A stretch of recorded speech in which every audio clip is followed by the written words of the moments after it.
Dr. M, tell the listeners what's going on here.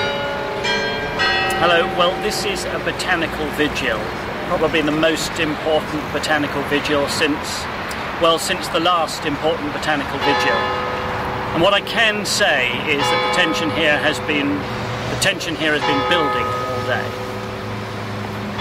This is truly a landmark case, eXtreme botany versus the Crown. The case was heard early this morning, the prosecution spoke, I gave my evidence, and the judge has retired to consider her verdict. The prosecution made rather a meal of the health and safety audit, but that aside it seemed to go pretty smoothly and we expected a quick decision. However, we've been waiting for ages. It's absolutely frightening, but I'm confident that botanical justice will prevail and the judge will decide in favour of eXtreme botany. If not, it will send shockwaves right to the heart of the global botanical community. Dr. M, you make light of the prosecution's case and you paint yourself very much as the innocent and injured party in this conflict. A teacher of botany whose sole aim is to impart enthusiasm and love for plants. But your methods have increasingly been referred to as unorthodox, to say the least, and you do have your critics. How do you respond to those critics' allegations that you force your students to sing about the Poaceae during lectures? You submit your students to humiliating apprentice-style tasks. In times of economic hardship and increased student fees, is this a good use of precious contact time?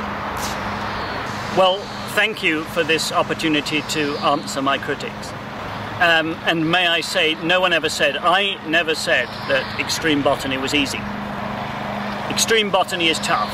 eXtreme botany is challenging. But the students are fully aware of these challenges. The students are fully aware of these challenges. Indeed, it's the main reason students sign up for these courses in the first place.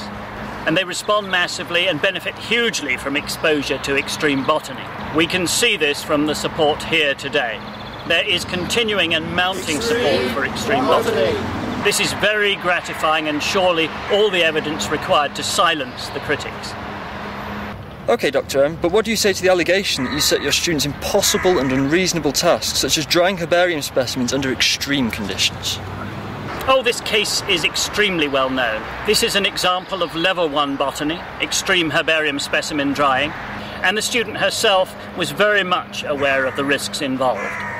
And in any case, all such exercises are undertaken under meticulously controlled and very safe conditions. You would say that, wouldn't you, Dr. M? What about the very obvious injuries sustained in eXtreme Poaceae? These were all clear for all to see. Isn't this just symptomatic of your flagrant disregard for health and safety and what your critics have dubbed eXtreme botany at any price? There's nothing to hide here. Indeed, in eXtreme Poaceae, I clearly state that botany can be dangerous. The great botanist Carl Linnaeus knew this as well as anybody. Take the example when he knelt on Ilex europaeus in Hampstead Heath, nearly 300 years ago. Linnaeus knew that eXtreme botany could be dangerous, but he also knew that without risk there is no intellectual growth, no social development, no expansion of personal horizons, and no progress for the civilized world. In short, back to the Dark Ages. I didn't think it would be long before you dragged Paul Linnaeus into this, and he's hardly in a position to defend himself. So what do you say to the allegations that during field courses you pulled up in the fast lane of the motorway and encouraged students to get out and examine salt marsh grasses and other species colonising the central reservation? One or two health and safety issues here, I would have thought. Oh, that old fruit of Castanea sativa, the fast lane allegation.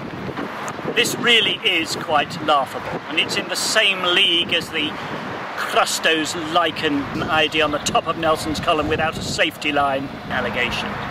These allegations are a smokescreen. They are made by people who hate botany. They are made by people who would see botany banned from the biosphere. Our resolve is not weakened, but strengthened. Our resolve is not shaken, but stirred in the fight against these allegations and to restore botany to its rightful place. Actions speak louder than words, you see. eXtreme botany shall prevail. To paraphrase a recent now ex-octogenarian, eXtreme botany is not for turning. Dr. M, you seem very confident. Some may say overconfident, arrogant even. Surely pride comes before a fall, and not all these allegations are completely without foundation. For example, there are reliable reports of you seen bouncing up and down on festuca mattress vegetation on high cliffs at Mullion Cove in Cornwall, MC8, Festuca armaria maritime grassland, the typical subcommunity. Another reports of you playing football with cow dung on the Antilles subcommunity of vegetation of the same type on steep sea cliffs of the Lizard Peninsula. Where are the health and safety assessments there, may we ask? Well, I really don't know where you get your information from. Wikipedia or YouTube, no doubt. But you know very well I cannot possibly comment on these specific allegations, certainly not while the eXtreme botany court case is currently in progress. We await the outcome of this case, and we certainly hope for a positive outcome. And we very much hope the judge will rule in our favour. This is why so many of our supporters have taken time off from their important eXtreme botany events to assemble here in Reading. They know only too well that if the judgment goes against eXtreme botany, this will be an extreme setback for botany. Excuse me, I'm getting a message. Yes? Yes? Yes? No! Well, breaking news from inside the court building, it seems we will not be getting a decision today. The judge has made an announcement. She needs more time to consider the details of the case. Apparently there is difficulty distinguishing between the ligules and oracles of the case. She's called for an adjournment and a ×20 hand lens. One thing is certain, we can't expect a ruling for quite a while. So what is your immediate reaction to this news, Dr. M?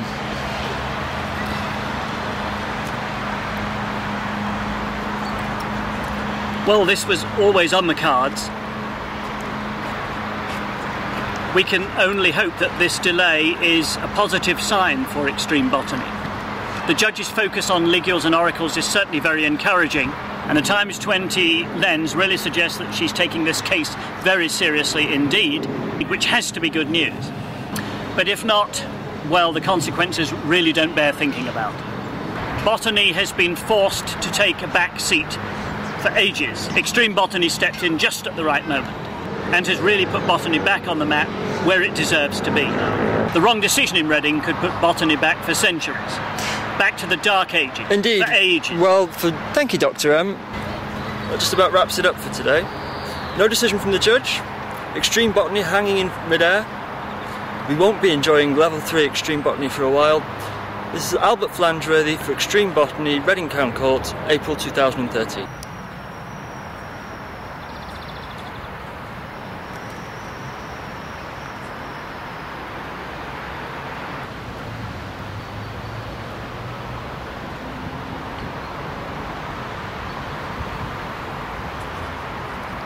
eXtreme botany!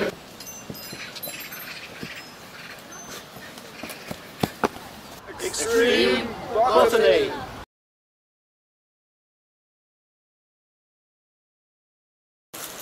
eXtreme. eXtreme botany.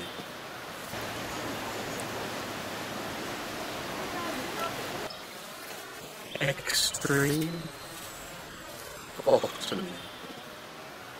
What? eXtreme botany. Sorry. He's such a pest. eXtreme botany. Is that eXtreme botany? eXtreme botany. Botany stars there. Can you... is that gross? eXtreme botany. eXtreme botany. Cool. eXtreme botany. Fabulous. DrMGoesWild.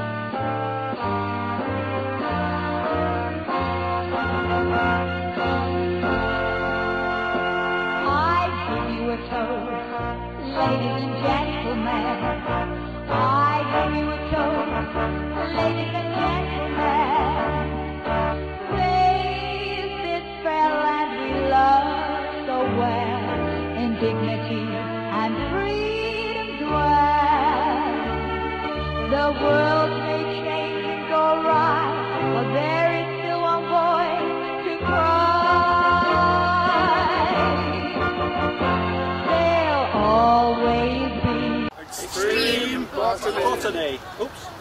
I love it. It's much better when it goes right. Extreme botany. Botany, not botany.